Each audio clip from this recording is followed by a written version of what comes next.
"I think we're being followed," Bernie said. That had to be one of Bernie's jokes. Have I mentioned that he can be quite the jokester? Probably not, since we're just getting started, but who else except Bernie would even think of saying that? We were creeping along at walking speed on the East Canyon Freeway at rush hour, stuck in an endless river of traffic. Of course we were being followed by too many cars to count. Not only too many for me to count, I don't go past 2, but also for Bernie. And Bernie's always the smartest human in the room.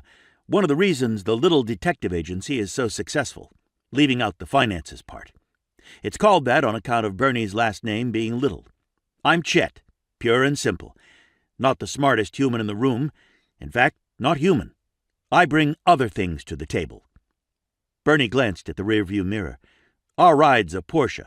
Not the old one that went off a cliff, or the older one that got blown up, but the new one, which happens to be the very oldest, with the martini glasses paint job on the fenders. We used to have a top and also a very cool chain hanging from the rearview mirror, a chain we'd taken off a biker after, what would you call it? A dispute? Good enough. But recently, we'd had to use it to temporarily cuff. Wow! Another biker. How amazing was that? I came close to finding some sort of deep meaning, but before I could get there, Bernie said, 3 lanes over, 6 cars back, in front of the Amazon truck. See the maroon Kia? I checked the rearview mirror myself. 3, 6, Amazon, maroon, Kia? Every single one of them not easy for me.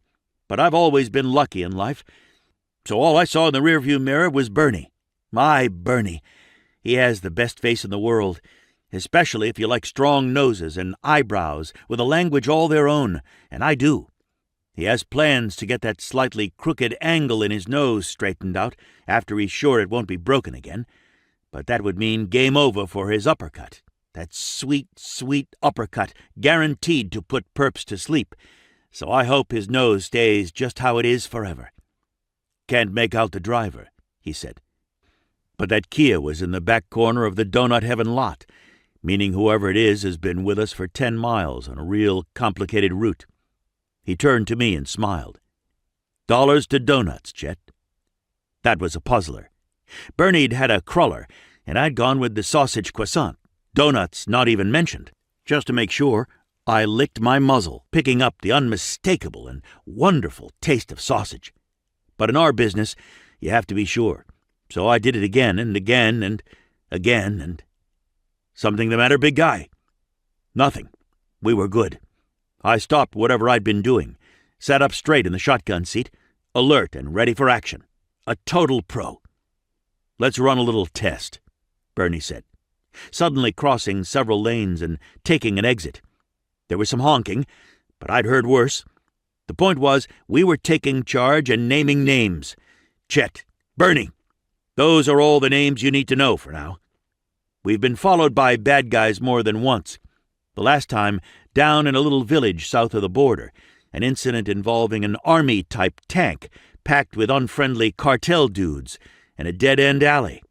That had turned into an exciting adventure, full of all sorts of fancy driving on Bernie's part, and even for a fun moment or two on mine. But nothing like that was happening now.